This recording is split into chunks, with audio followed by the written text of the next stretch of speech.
just going to give a minute for everybody to join on. I see the numbers going up, so.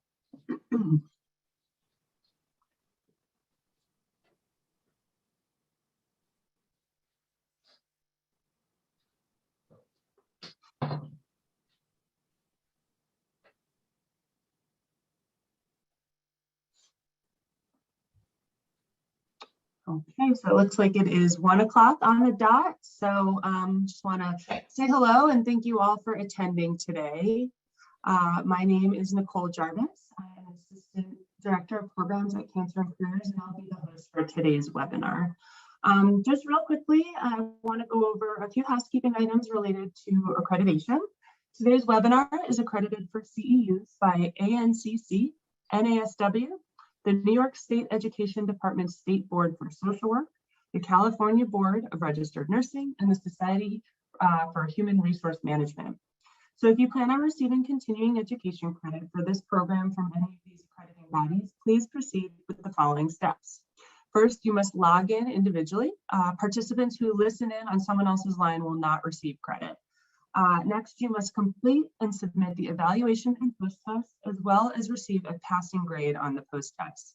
After today's session, you'll receive an email with all of this information. This email will be sent by 5 p.m. Eastern Time tomorrow, so Thursday, January 27th. And then for those who qualify, certificates will be emailed within 4 to 6 weeks. Also, please note that the planners and presenters for this program have not disclosed any pertinent financial relationships or conflicts of interest, and that no commercial support was provided for this program. So thanks in part to direct support from Genentech, HSN, and KVC, Cancer and Careers is able to offer this 8th year of the Balancing Work and Cancer webinar series. This program was created to provide patients and survivors, as well as their healthcare teams and employers, with concise, targeted information around the work-related issues that tend to arise after a cancer diagnosis. Additionally, we'd like to recognize Cancer and Careers year-round sponsors who support all of our core programs and allow us to continue providing all of our resources and services free of charge. Many of you are aware of the pressure and stress that comes with job hunting. Looking for a new job during or after cancer treatment can often feel overwhelming, but we really want to help you see that it's possible and definitely manageable. Our goal here today is to make sure that you're as well prepared as possible as you apply for a job. Today, we're going to be focusing on the tactics that make you successful and effective in your job search. In this session, you'll learn tips on creating an effective resume, how to ace an interview, including addressing those questions about a gap on your resume, and so much more. We understand that each of you may have your own unique questions too that may not be answered throughout today, so we'll have some time for those at the end of the hour. All questions that you want answered should be entered into the Q&A box, which is either located at the top or bottom of your screen. Please do not ask questions for Julie in the chat box, as we won't see those. If you're joining us via phone today, you can press *9, which will alert us of your question. So here to take us through this topic, I'm thrilled to introduce Julie Jansen. Julie is a speaker, trainer, coach, and author who's helped thousands of professionals find success and satisfaction at work, as well as finding work that's gratifying. In addition to writing 2 books, Julie is one of the original coaches at CAC, helping patients and survivors with their individual employment challenges. Following Julie's presentation, as I mentioned, there will be time for you to ask questions, but for now, I'd love to get us started and hand it over to Julie. Thanks, Nicole. I appreciate it. Well, here we are, the first webinar of the year. I feel a little rusty, but let me jump in. So I might need help with the slides, Scott, if you don't mind. So as you all are painfully aware, we are several years into living with COVID-19. Interestingly, though, other than one-way interviews, which are kind of really interesting, and virtual video interviews and hiring practices and processes, not much else about job search has really changed. So no matter, managing the psychological aspects of a job search can be difficult, and this coupled with your individual cancer experience makes it even tougher. So this presentation is going to dig into how to create your job search strategy and the tactical elements of looking for a job, and we will, as Nicole mentioned, have time for Q&A. So before we start, this is the same advice that I have given job seekers before the pandemic. I'm constantly surprised by how few people are not completely aware of their expenses beyond their rent or a mortgage. There are always non-essential expenses that you can cut down or eliminate altogether. And staying on top of that is pretty important.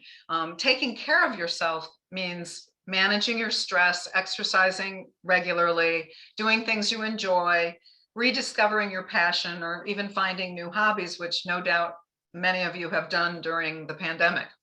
Consider a side gig. If you have skills that you can offer others virtually, think about doing this just to stay productive and get experience. Hire a career coach or a professional resume writer, or contact your alumni association of the college or university you attended to see what assistance they might be able to give you. Boost your skills. Analyze job descriptions by listing the required skills and experience and comparing those to your current knowledge or experience. There are tons of free online courses available from Harvard and MIT and Microsoft and Khan Academy and many others. And then researching the job market. I'm stuck, you guys, on the slide, so if you can help me out with this. Researching there, that's it, perfect, thank you. Researching the job market. So here's a few trends I want to share with you for 2022. This isn't on the slide, but this, and I'll segue into that slide. Monster's 2022 Future of Work report found that 93% of employers plan to hire in 2022, up 11% from 2021. The biggest challenge that both applicants and employers continue to have with virtual interviewing and recruiting is it's harder to tell if culture and values align. Industries that are hiring and expanding in 2022 are the following: healthcare, IT, especially software and app developers, supply chain management, which is purchasing, logistics, and distribution, financial management, and actuarial data analysis and science are huge. Do research on Glassdoor or with people who actually work at a company you are interested in about how they prioritize their employees' health and safety and best interest in mind as the pandemic continues. And incredibly significant to many of you moving forward, how are companies offering hybrid and remote work situations and flexible work schedules? It's absolutely fine to ask about this. And by the way, most companies still haven't come to that many conclusions given the continued variants that keep coming out. So what does it take to succeed in a job search? I need next slide, please. Thank you. So a personal inventory of your experience, your achievements, your abilities, and your interests. This is a really important first step in job search. Update your resume and your LinkedIn profile now. Learn how to present yourself virtually, how to answer tough questions, and how to stand out from other candidates. Do your research online and by talking to people on some of the things that we just covered previously. Prepare a marketing strategy, which includes identifying who you will reach out to and your target companies along with your quantified goals. And finally, build a network if you don't have much of one and leverage the one that you do have. And remember, people know people. We will get into more detail about each of these topics today. The good news is you can do any of these things remotely. So let's segue into writing an effective resume. Here's the basics. You spend a lot of time writing and rewriting your resume. It's a painful exercise for most people. In fact, the next webinar I'm doing for Cancer and Careers is on how to write a resume in early February. You shouldn't expect, though, that someone's going to read each word with equal care. It's almost certain that someone will skim through your resume in 6 to 30 seconds. And the goal is really to help that person make the decision to read it again or put it in the yes pile. And this is if you get past ATS screening. So to keep your reader's attention, avoid long paragraphs, long sentences, huge blocks of text, or even sometimes I see this, too little content. And avoid speaking in generalities. One of the most important things that you want to have on your resume are past achievements and accomplishments by using quantifiable and measurable information. The person who reduced turnover by 25% in 6 months is much more impressive than the one who merely reduced turnover. So some more basics about writing a resume on the next slide. A resume is 2 pages only. 1 page is really for a recent college grad. I write 3-page resumes for C-level execs. You must have a profile or a summary paragraph on top. The reader should be able to get the most relevant information about you as a candidate and decide whether to consider you further by reading only the summary and profile, which they almost always do once they look at your name and geographic location. And FYI, people are not putting their entire address on their resumes now due to privacy and identity theft. Many hiring professionals will tell you that when doing a first screen of resumes, the summary is all they read before putting the resume in the next yes or no pile. And I'm, kind of using that as symbolism. And it is also the place to add some of your personal traits that have made you successful and helps you to stand out. Your resume must have keywords for the ATS, which is applicant tracking system software that companies and job boards use to scan, and these should be primarily limited to technical terms rather than softer qualities. And at a minimum, 80% of your content should be accomplishments. People often make the mistake of simply listing their tasks and responsibilities, and a potential employer wants to know how you are going to help them make a difference and meet their goals. So let's dig into ATS a little bit, because it's something that confuses people quite a bit on the next slide. So that's interesting. Not sure. Okay, can you go to the next slide, please? All right, I don't know what happened here, but let's just talk about ATS. If a company uses ATS, 75% of resumes are rejected before a person sees it. What is ATS? ATS is software that's used to collect, scan, sort, and rank job applications, including resumes and cover letters. Many companies use ATS. All large companies do, and many medium-sized companies do as well. And some use software that they buy and they have customized, and some companies develop their own. So there's not just one standard ATS out there. The average job posting gets 250 to 350 applications, and this number is increasing due to high unemployment. Companies typically screen out candidates to about 8 to 10 people, and companies knock out applicants they don't identify as the best fit. So if you don't meet their resume filtering bots algorithms, you're knocked out. Using the keywords and phrases in job postings is what you want to focus on your resume, and sprinkling them throughout your resume is important, not just on the top. Keywords can be pulled, as I mentioned earlier, from job descriptions that interest you. And there's actually word cloud generators out there, like one called Wordle, WORDLE, where you can actually have them do that for you. And this will identify the keywords that are used pretty frequently. And then finally, regarding ATS, sprinkling keywords throughout your resume, as I mentioned, is important. If say there's 8 keywords that are used consistently through a job posting, you want to use them 2 or 3 times on your resume. And I do recommend adding a bulleted keywords section. This slide is a sample of keywords, and this happens to be a marketing person. So, but other, if you're not in marketing, other things could be Microsoft Office, billing and invoicing, calendar management, project management. All of those are very relevant keywords. Okay, so then moving to the next slide. So avoid using cliche kinds of phrases on your resume if you can help it. Effective communicator. It's pretty much expected that no matter what your level is, that you are effective at communicating.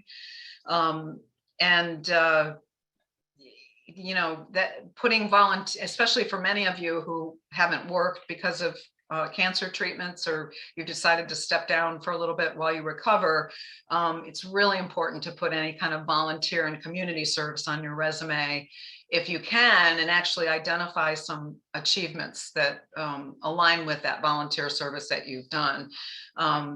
And do add specific information about your virtual remote experience. Well, it's pretty obvious that unless someone's a frontline worker, they've been working remotely, it's still a nice thing to add if you can.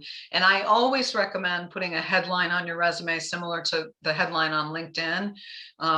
That's a specific focused headline. Usually it focuses on whatever title you're applying for, and it's really easy to change in a Word document on your resume. It's okay, I get this question a lot from older people, it's okay to not put dates with your education. The truth is anybody can Google you and find out how old you are, but you don't need to put dates if it makes you uncomfortable. And then finally, the fonts that I tend to like in addition would be Calibri, I always mispronounce that, Helvetica, Garamond. Those are some of the fonts that I like a lot. So the next slide, looking at developing accomplishments. This is something that is very difficult for people to do. They often will say to me, I don't know what I've done. I just do my job. I just, do what I'm supposed to do. So there's 4 things here that you want to consider when you're trying to write and develop accomplishments, which, as I mentioned earlier, are really crucial. The first thing is just thinking, well, what was the problem? What was the need? What was the situation? What was the obstacle that needed to be fixed or changed? And then really sitting and thinking, well, what did you do about it? And then what obstacle or barrier did you actually overcome? And then what results did you produce? So quantifying those results with as many numbers and ratios as possible. Okay, so let's jump into talking about cover letters.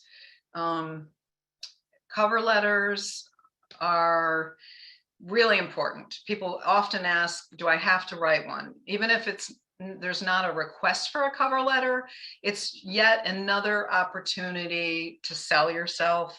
And it is also included in the scanning that ATS does. So those same keywords that I mentioned should be on your resume are also in your cover letter.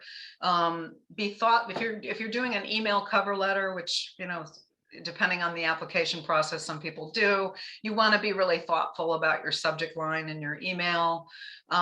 You always want to mention, this is something most people forget to do, mention something about the company you're applying to, and don't make it like Sony Corporation is a huge entertainment company, because that's a no-brainer and that's not adding any value. But if you just dig a little bit and do some research and put something a little more interesting in your cover letter about the company, then it makes it look as if you're not just using a template, which of course you do, but you kind of want to avoid looking that way. You're selling yourself by aligning your experience or your achievements with what the company says they're looking for. And you want to use bullets. I mean, I kind of like just 3 bullets. These are the reasons that your position, your opening aligns with my experience, bullet A, bullet B, bullet C.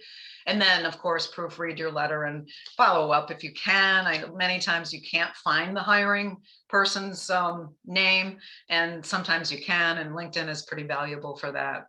So let's jump to talk briefly about job aggregate boards.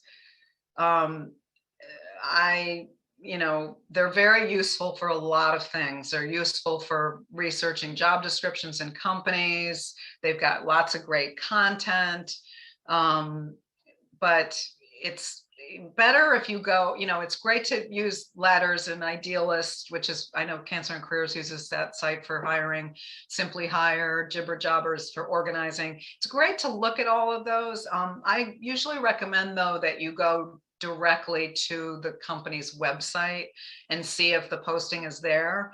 So again, job aggregate boards are very useful.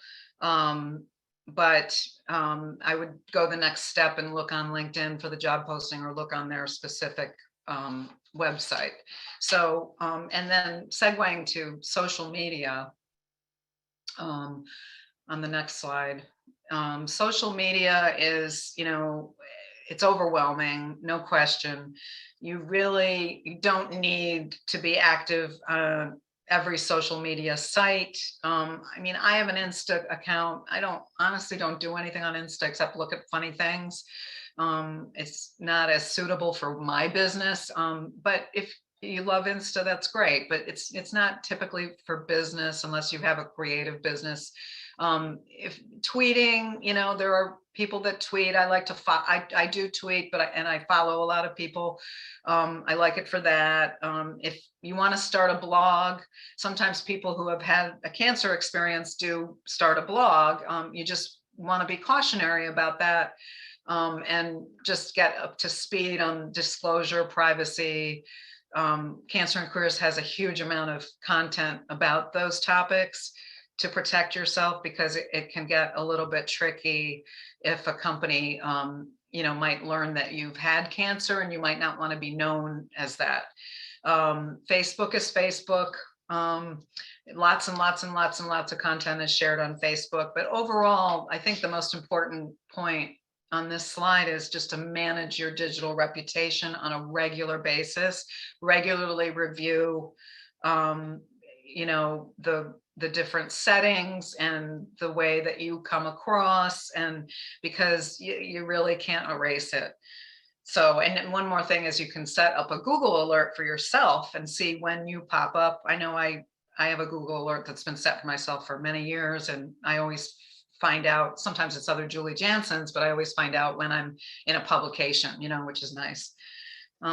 Regarding, on the next slide, regarding employers and social media, I would venture to say, while I don't have hard stats to support this, I would venture to say all employers are using social media to screen candidates. So they rely heavily. So that's just another reason to use social media more prudently, and to check your social media accounts for anything that might be inappropriate. And what seems to be inappropriate to you might not be to someone else. So I would be, pretty diligent about this.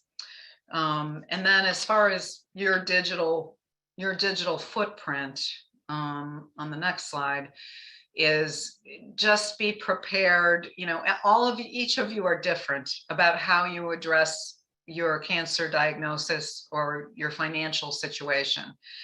Some people want to be very open and candid about it, and others don't want anybody to know, and people fall in between. So just being able to address these topics, anything that might come out in a background or credit check. I mean, credit checks aren't used that often for most jobs, unless it's in financial services or high security jobs, but volunteer work in the cancer community.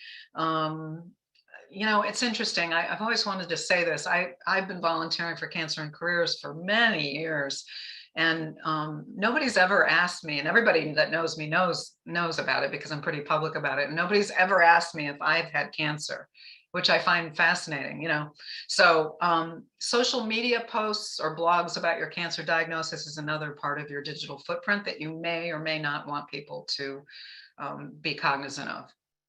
So let's jump to LinkedIn, which is really, I'm a huge fan of LinkedIn. So people are still nervous about LinkedIn. They're still not sure how to use it. It's a pretty straightforward, simple site. It's never really gotten overly sophisticated. Purchased by Microsoft about 5-6 years ago.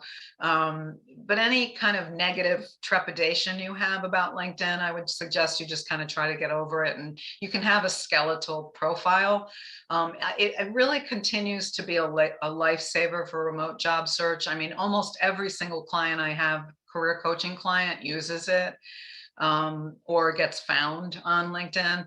So if you haven't updated your LinkedIn profile, do it and keep it updated. It doesn't require a huge amount of effort, really.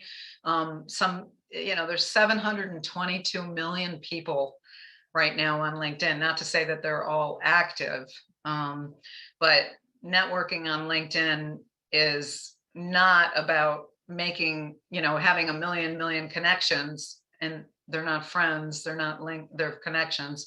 And the direct connections are the first degree connections. The second connection is the person that's connected to one of your first degree connections, but not to you. And I mean, I suggest that you send an invitation to connect with anyone you talk to on LinkedIn, because that will serve to refresh your memory about them moving forward, and being sure to personalize your invitation rather than clicking on the default invitation.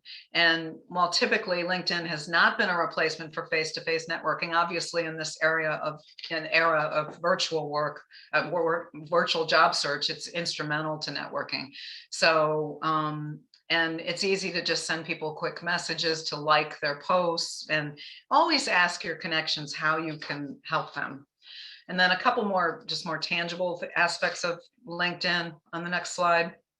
Your professional headline. This is my most current page, I guess, profile for LinkedIn. I couldn't think of the word. Your professional headline is important. You have 120 characters that you can put in there. I mean, I opted just to list all the things I do, because I do a lot of different things, and they kind of are all related, even though they don't seem like it. Your about section is kind of like the summary on your resume, but it can definitely be more creative. It can be in first person tense if you'd like. And you have 2,000 characters to write your about section, not to say that you need to use all those. And a photo is absolutely definitely a must on your profile. It doesn't need to be a professional headshot. People are always so worried about that. That's, my hair's a little flatter today than it is in my photo, because that was a professional shot. but and populate the skills and endorsements section. The endorsements don't matter as much, but you have room for 50 skills, and that's where ATS comes into play, and you're getting scanned, and if those right keywords are in that section, that's positive for you. More about LinkedIn on the next slide. Ask for recommendations from people. Having recommendations that are from 2016 it's fine, but you kind of want up-to-date recommendations, because that's probably one of the kind of more creative elements of LinkedIn, where people do like to read those. And you can ask someone for a recommendation and kind of steer them in a direction of what you want them to focus on or emphasize. Post updates regularly if you want to. You don't have to, though. And you can join a few LinkedIn groups. And I definitely recommend personalizing your LinkedIn URL. You're automatically, when you start an account, you're automatically assigned one with all these numbers and letters. And you can definitely, update that to just your name. So now let's go to some of the more sort of traditional parts of job search. One of them being the ability to introduce yourself. I do a lot of communications and presentations, coaching, and group coaching, individual coaching. And one of the things that's hardest for people, especially like when you're feeling vulnerable in a job search, is your ability to introduce yourself, and do it in a succinct and interesting way. And do it, succinct, meaning like 45 seconds to 2 minutes at most. And while you probably have your own unique way of talking about what you do or what you want to do, it doesn't mean that you can't be interesting as well. So if you can throw in a little interesting fun fact that's professional, or maybe it doesn't even have to be, that's a great thing to add. So there's a kind of like a little formula. It's sort of like, what are you? What was your title or your industry? What have you done, or what can you do? And then something interesting about you, as I mentioned, and then try to project confidence when you're introducing yourself. And if you're comfortable with it, you can talk about, kind of be a little funny if you can. And I think really the only safe humor right now is self-effacing humor. So not self-deprecating. And practice your introduction. I mean, even as skilled as I am at communicating, I had an opportunity where I had, a Zoom thing where I had to introduce myself, and I felt nervous.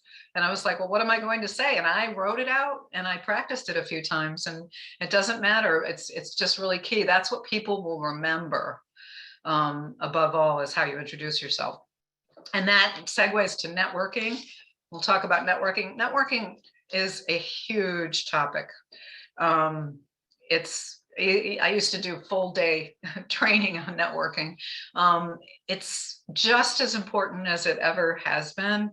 It's essentially defined as an ongoing process of creating and nurturing relationships. And the thing about networking is that nobody, you know, it's an art, not a science on some level. But the truth is, probably 85% of all jobs are found through networking. Now, I mentioned LinkedIn earlier, but what happens is someone might find you, but then you're going to network to find someone who works at the company, to find out, what the company's like to work for. So no matter, even if a recruiter contacts you and says, we want to interview you, you're still going to use networking as an activity to gather information and to help people understand who you are and what you're capable of.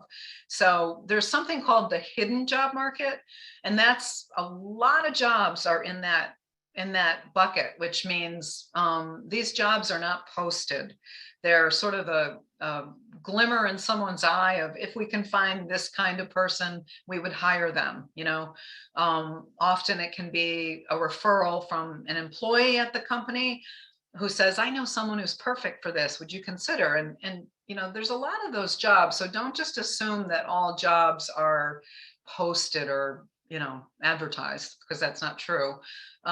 It's been said that you're only 6 or 7 people away from anybody that you want to meet. There's an author named Mark Victor Hansen who said the average person knows at least 250 people. Now, most of you are probably sitting there thinking, no, I don't know 250 people, but you really do.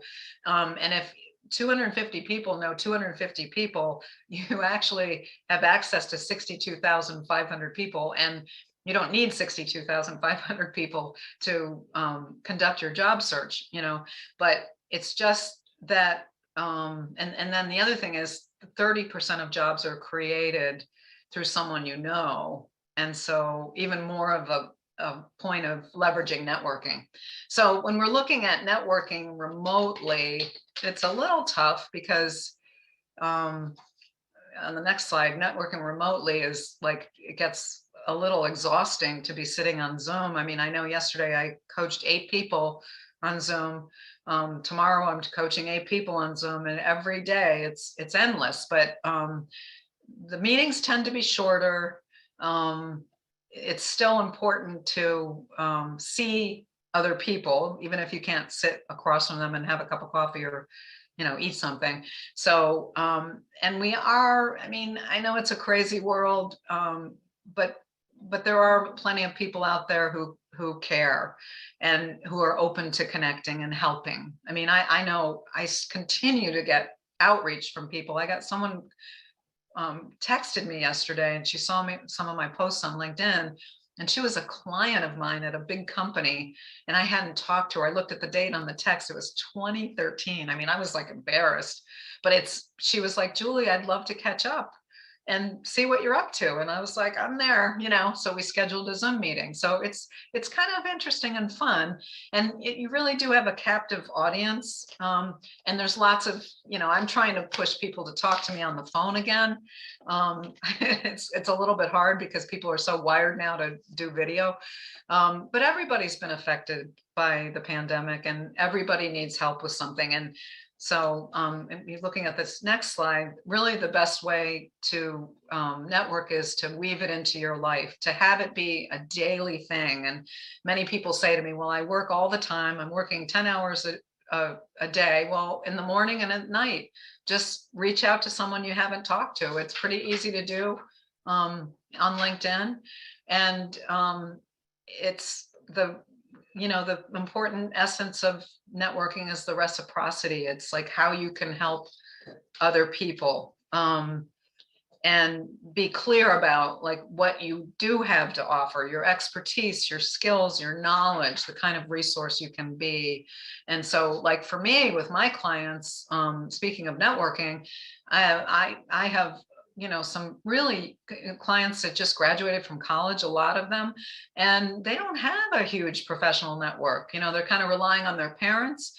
And so I can provide that. I always say to them, just send me target companies and let me see who I know. And it's very likely that I can come up with someone. So, and then finally, the last slide here about networking. Some of this sounds crazy to even talk about, but saying please or thank you on the next slide, you know, having manners, and always kind of end a conversation with an action or next steps and follow through. Please follow through. A lot of people don't do that. Try to keep your contacts and your notes digitally updated. And, you know, you can't expect anything from people that you contact or interact with. People are extremely busy, you know, and overwhelmed. And you're just not, I mean, this is true virtually, even more so. You're not going to have chemistry with everyone, unfortunately. And that's okay, because as I mentioned, you have, you know, access to 62,500 people. So it's all right if you don't have chemistry from that, you know, with everybody. So now looking at this next slide and talking about researching an employer. We've already talked about this a few times, but I can't stress how significant it is to do this. Glassdoor is okay from the standpoint of it's real people who have worked at the company or maybe do work at the company. I do find Glassdoor to be a little bit skewed towards sometimes negative information. So I really feel like when you're researching a company, always the best bet is to go to a person who work there and have very specific questions that you're going to ask instead of just open-ended questions. But some of the things that you're going to, you know, look at researching, or if you can, are company benefits. How do they treat employees? You can actually, you know, public record, find discrimination lawsuits, find out if they have an EAP, ERG groups, which are affinity programs. Companies are really under a lot of pressure to offer really extraordinary benefits to employees.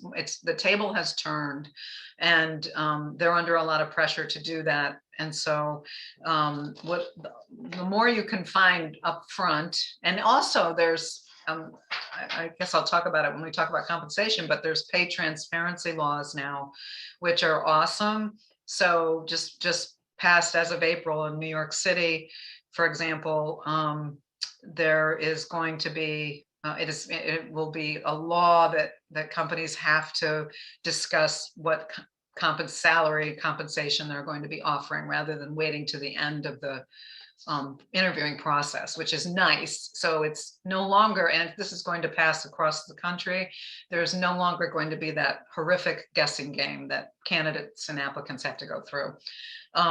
Looking just briefly at online applications on the next slide.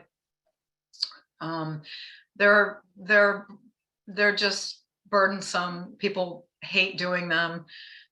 So you want to try to kind of do some shortcuts. You know, always obviously update your resume, save it as your name resume.doc for applications. We've already talked ad nauseum about ATS and keywords, and the need to always submit a cover letter. A couple more things about online applications on the next slide would be that it's great if you can to download, print, and review a sample application first, and try not to use autofill, because the formatting can, anything digital, the formatting gets wacky sometimes. So I'm a big fan, and I do this with everything, cut and paste content in instead of typing it in. And it eliminates some human error as well.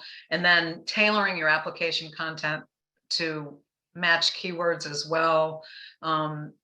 Don't leave sections incomplete. We do get a lot of questions about some of the questions that are on applications about whether or not you've had illness, or some of the other questions that feel discriminatory. So the option for that is generally just to leave all of those optional questions blank if you're uncomfortable filling in that information. Follow the company's instructions carefully, and proofread everything. So now another big topic that we'll jump into is interviewing. So I've met some people recently that have actually had in-person interviews, but not too many. Companies, one of the big trends right now is a one-way interview, where I have a client who has to do that this weekend for a rotational program, and you get recorded and you get a couple, 2 to 3 opportunities to record your interview, and it's a little bit nerve-wracking. I'm not sure if it's more nerve-wracking or less nerve-wracking than interviewing with a real person. There's probably scary things about both of those, but just as you've been learning how to use video for meetings and networking, you're still applying the basic principles of even traditional in-person networking to video networking. So I like just the idea of setting up informational video interviews for practice. And then it's going to sound crazy that I'm actually going to go through this slide with you of the basics, but I mean, how many technology issues have we had? Oh my gosh, it's terrible. So please test your technology before an interview. Earbuds, I talked to a guy yesterday and his earbuds were interfering with the audio. It happens all the time. So check everything. I started having problems with my audio, so I went out and got a webcam recently, because you don't want to be caught sort of flat-footed by a technology issue, because no matter what, even if the person interviewing you is compassionate or sympathetic, it's still disconcerting, and it still is going to rattle you a little bit, and you're just not going to be on top of your game. So now you can turn your virtual background to blurry, which is a trend right now. I find that a little distracting, the blurriness, but a lot of people are using that now. But whatever it is, don't have a lot of stuff. I coached a guy last week and he had 3 wine bottles behind him and glasses. I thought it was pretty funny. Obviously, he wouldn't want to do that in an interview. And then the lighting can be tough. So, just make sure there's not too much light or too little light and you look dark. And then a couple other tips for video interviews on the next slide would be place your, try to have a head and shoulders view of yourself. So what I do is I elevate my laptop so that I have that. So it's not just cutting off my chin. And then, it's hard to make eye contact because the camera is up here. So everybody kind of looks down, and everybody's guilty of that. And if you're using notes, which is one of the beautiful things about video interviewing, is that you can put them somewhere and the person who's interviewing you doesn't even really know that you've got them there. And it's a kind of a nice little crutch, and then finally, the last thing about video interviews on the next slide is, yes, do get dressed up. I actually have pretty decent pants on today for this, because I said I don't want to just have like a nice top and then wear jeans. So I have a full outfit, which is something I don't, most of us don't do that often anymore. Try to, especially on video, try to address the interviewer by name once in a while. Try to show that you're listening. You can do that by eye contact and nodding and nonverbal, and then show your personality. Speak clearly, exude energy. Unfortunately, you can't really stand up. I mean, you can stand up at a phone screen, and phone screens are still being done on some level, not as often as they used to. And then when we're talking about interviewing, let's move to preparation for interviews. So looking at preparation, on the next slide, the most important thing, we've talked about research, is how can you solve their problems and meet their needs? And I want to stress here that while cancer may be on the forefront of your mind, it isn't on the interviewer's mind. Your gaps are not on the interviewer's mind. And we'll have a slide about the gaps, but those don't matter really that much anymore. So what you want to do is really think of those tough questions. So tell me a little bit about yourself. What are your strengths? What's the biggest mistake you've made? When have you failed? You know, those questions that seem really kind of dumb, but the truth is often they're not really interested in your biggest failure. They're kind of more interested in how you approach and craft your answer and what you deem as important. Bring the job description, you know, have it next to you, have it highlighted with the key things that they've stressed that they're looking for in hiring, and then try to kind of align some of your achievements and things next to those so that you have concrete, specific, interesting examples, and try to tell stories. You know, that's really more behavioral interviewing, which is but keep them brief. And this is a little formula. You know, the situation was this, well, there was no budget.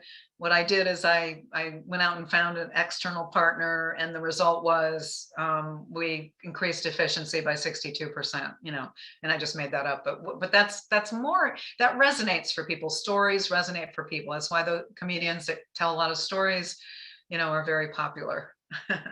So, and then a little bit more about interviewing. And then we'll open it up with a couple more topics, and we'll open it up for questions. So the next thing about interviewing is the gap. So I mean, I'm almost inclined to remove this slide at some point, but it's still a question we get a lot. I do the resume reviewing for Cancer and Careers, and that question comes up a lot too. But really, if you're still feeling uncomfortable, no matter how often I say to you, it just doesn't matter anymore. But what I do say is you've got to have an answer if it does come up and someone asks you. So there's a couple examples on this slide, and Cancer and Careers coined it the swivel. So it's a great technique for a lot of things, but I was dealing with a family issue that's now resolved, and I'm really excited to discuss how my sales skills can help you grow your business. So what you're doing is you're swiveling it back to the positive and putting it right back away from the gap that's making you uncomfortable, and to why you're sitting there and why the potential employer would want to, you know, hire you. And then just a couple more things about interviewing on the next slide. And one of them is, you're going to get some weird questions. You know, people still get these questions like, what animal would you be? Or what's your favorite color and why? What's the latest book you've read? Try to stay composed. And even if it's a quirky question, try to be, you know, instead of, I think what I did was, this is how I approached it. So use assertive language.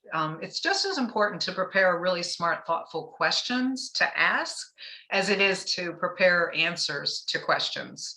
So, and you want these questions to be thoughtful. They're not obviously questions about benefits, you know, so it's more like, you know, was the last person was successful in this role, what made her successful?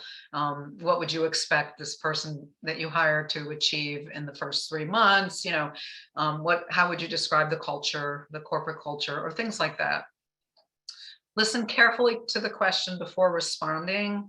It's sometimes you're inclined to, you know, you're nervous, or you have the answer practiced and you just want to get it out there, and you want to be careful not to do that and kind of jump over the interviewer and his or her words. It's a nice thing to sort of summarize what happened in the interview at the end. So and summarizing isn't like, well, I'm really interested in this job. What are the next steps? Because that's, again, like a little bit too cliched. So instead, what you want to do is say, well, I really love the way this job sounds, and your company is interesting. Is there anything that we haven't talked about that would help you decide to bring me back for an interview? We already talked about my skills here and my experience here and this here. And that's a nice way to sort of close it a bit instead of waiting for the interviewer to do it. And you're just sitting there going, oh, nope, I don't have anything else to say. And now we talked about pay transparency. That will become, I'm guessing by the end of the year, most states will have passed that. So negotiating your compensation package. That's on this next slide is something that makes people nervous. I get a lot of questions about that. So the ideal time to negotiate is when an offer is on the table. So do your research about salaries. There's a lot of research out there. There's pay scale, there's salary.com, there's the Bureau of Labor Statistics, a government site. Indeed, lots of places where you can do some salary research, and then just be very cognizant, that you want to, like, if they ask you and it's too early on in the interviewing process, you want to try to avoid it and say things like, you can either say, I'm sure you're going to be fair and equitable if it comes to, you're making me an offer, I'm really more interested in learning more about, or I don't want to waste your time either. What does this job actually pay? Or my research on this position shows the range to be X and X, and be quiet.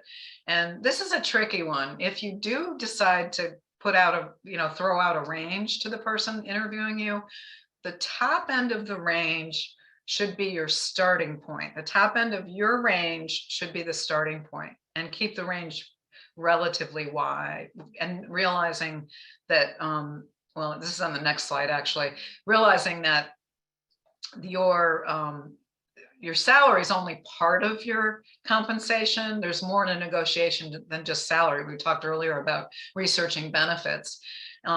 Never say yes or no until you're ready to do so. If you can get the offer and write in an email, that's important.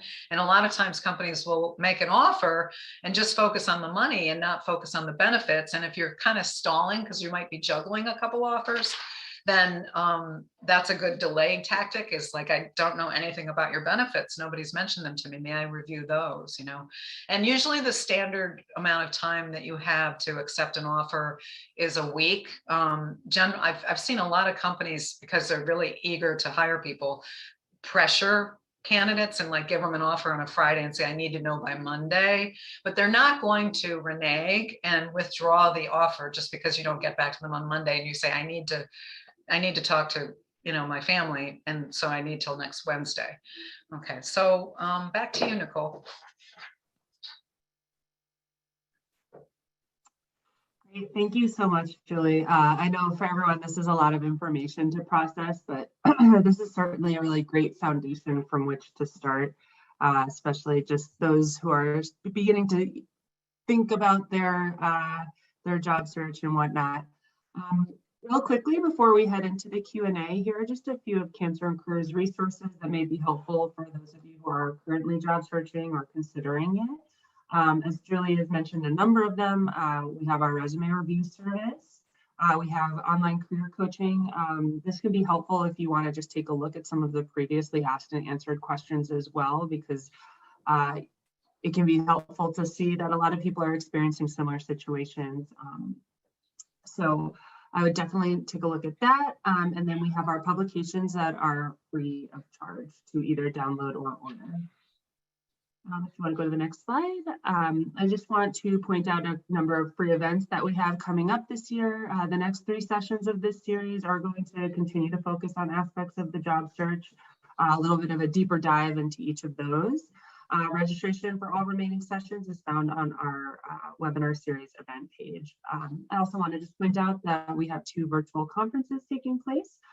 One will be on Friday, March 25th That's our Midwest conference, and the other is our national conference, which is on Friday, June 24th.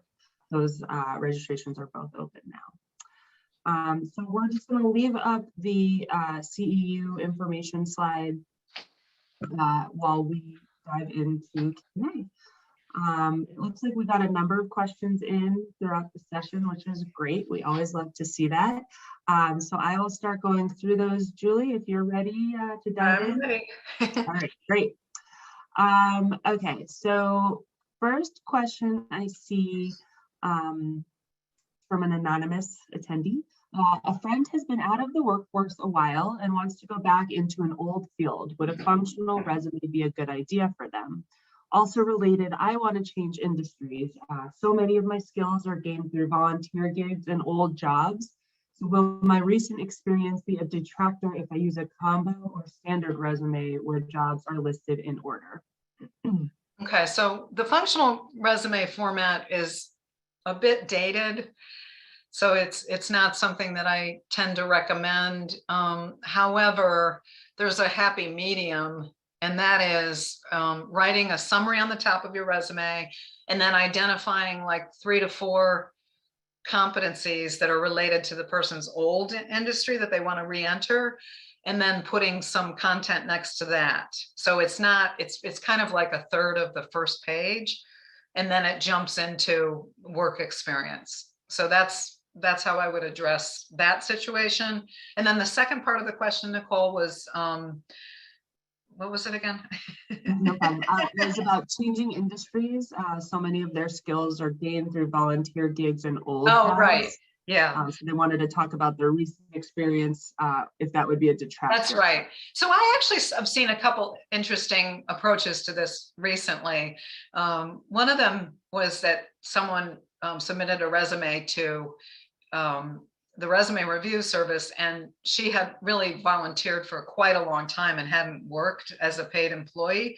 And so she put her volunteer service up on top, where the work experience would generally be, and just put in parentheses that it was volunteer service, and really went into a great deal of more detail about the skills and the achievements, that she developed. And I thought that was nice, because more and more, the advice I give people is just put it out there. Like, don't try to hide anything, hide that you haven't worked, or hide that you have a gap, or hide that you want to change careers. Just put it in there in a meaningful way. So I like that approach. And it's also if you do the traditional format, like listing a summary and then bulleted keywords, the bulleted keywords would reflect the stuff that, the skills that you developed through volunteer service. And then, so that's a nice thing to do too, I think. But yeah, that's how I would approach that. I think we always encourage people who have been out of work and maybe aren't fully prepared to return to a 9-to-5 job to kind of fill up their time with some volunteer work, so they can still utilize some of those skills that they have, and have something to show for some of that time when they were feeling up to it without that huge commitment of an actual yeah, exactly, position.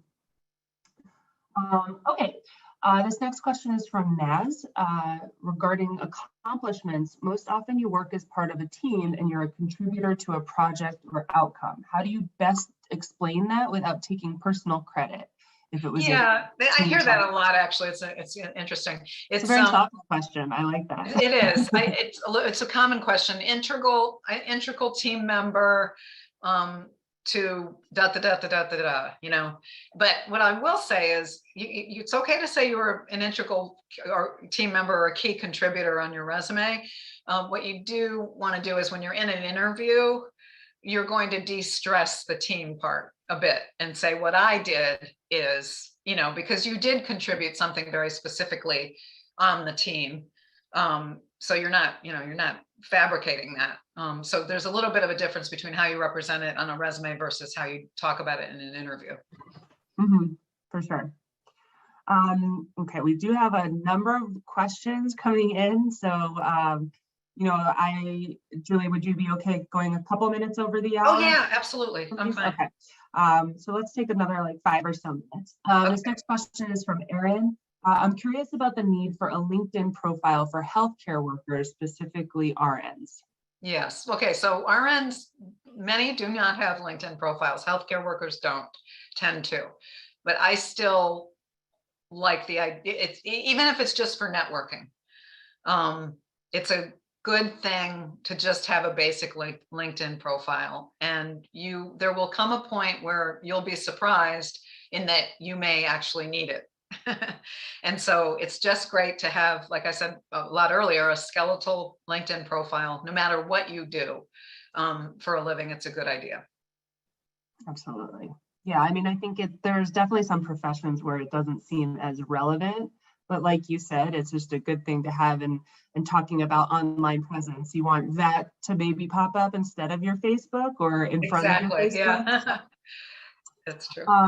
This next question is from DW. What are the top social media sites that people are using, and which should go on a resume, for example, for marketing jobs? I'm not sure if the question means for interviewers using, or you looking for work. Yeah, I'm going to ask DW to clarify that. Yeah. Okay, while we're waiting for that, this one is from an anonymous attendee. Do you have advice for people who might feel less confident in their skills after cancer? Well, one of the things I think is a good thing to do is just maybe take some webinars, and LinkedIn, depending on what you do for a living, LinkedIn has a lot of little courses you can take where you can get certifications. Not that those mean anything to the rest of the world, but they help you build your confidence. Or if you go like just try to get a freelance project, but I think learning and doing will bring you back to feeling more confident. And also like go back to some of your former employers and ask them to write you a recommendation on LinkedIn. And that'll feel good when you read that. And then you'll find, I think, when you start talking to people, your confidence will build. It's just you're feeling, rusty, and that happens to everybody. So, yeah. Or if you've been in a job for a while that you haven't used specific skills that you're interested in using, it's the same kind of deal. You have to remind yourself of how you did. Maybe what can also be helpful if you have old performance reviews that kind of point out what your strengths are. It can just be a good little ego boost that we all need from time to time. Yes, definitely. Okay. This is a question from Dace. I hope I'm pronouncing that right. At the beginning of the webinar, you mentioned the biggest challenge for employers and employees for 2022 is matching values and culture. Yes. What's the source that shows this? It's my real professional experience. In that Dace said you pronounced it right. Dace, I've coached probably 10 people where their companies asked me to coach them during the pandemic.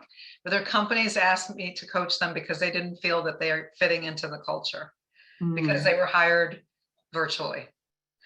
And so those 10 people agreed that they don't fit, and so there's not a study of 5,000 people or anything that I can reference, but my real life experience is vivid, and companies are working really hard at trying to change their interviewing process so that they can do a better job, and hopefully candidates are doing the same thing, and trying to assess the culture.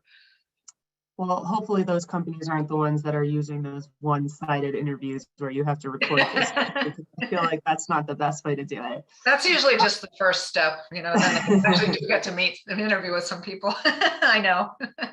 I would say though that it's probably a really common challenge nowadays with this idea of fitting into a company culture, because you aren't really interacting much beyond the absolute necessity of, we have a meeting at this time, or there's no running into one another. And people might not want to take the time in their day to, socialize online when It's that's so all true. they're It's doing. terrible. So It's I would terrible. imagine that's a Yeah. common complaint these days on I both hear it sides. so often, Yeah. Yeah, and I think that that's probably something for people to consider as they are looking for remote work, because it's definitely a different setup, in Yeah. terms of kind of fulfilling other aspects of the job, of relating to your coworkers and things like that. So, Yeah. okay, I think we'll take one more question. This one is also from an anonymous attendee. Would you recommend aptitude testing prior to career coaching? Recommend what kind of testing? Aptitude testing. Prior to career coaching?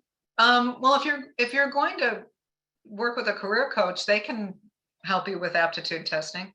Yeah, I'd imagine that that's part of it, right? There's like the Strong is a good aptitude test. There's a number of aptitude tests out there, that the coach should be able to point you to. But I mean, I'm always a fan of going through the self-assessment process on your own, and finding out what your personality type is and what you like doing, and what your values are. I think that's really important for you to learn about yourself. Sure. Yeah. And I mean, the interview process is about selling yourself, so you want to make sure that you know the best parts of yourself to sell as well. Exactly. Yeah. All right, so in the interest of time and want to be respectful of everyone's day, I think we're going to stop with the questions here. I hope that you guys all found this job search webinar valuable. We really appreciate feedback. So as I mentioned, we'll be circulating the online evaluation tomorrow. So please take the time to fill it out. Even if you're not looking for credit, we are always interested in hearing how we can best meet your needs. If we were unable to get to any of your questions during today's call, because I know a lot of them did come in, you can feel free to send them over to Cancer and Careers, and we'll be sure to get answers for you. Otherwise, you can join us for our next webinar and ask the questions there as well. It's actually next week, so it's really soon. If you have specific questions about your resume, please submit them to our resume review service on our website. And again, thank you so much, Julie, for your insights. Looking forward to having you here next week as well. And thank you all for attending, and have a really great day. Bye, everyone. Thank you. Bye.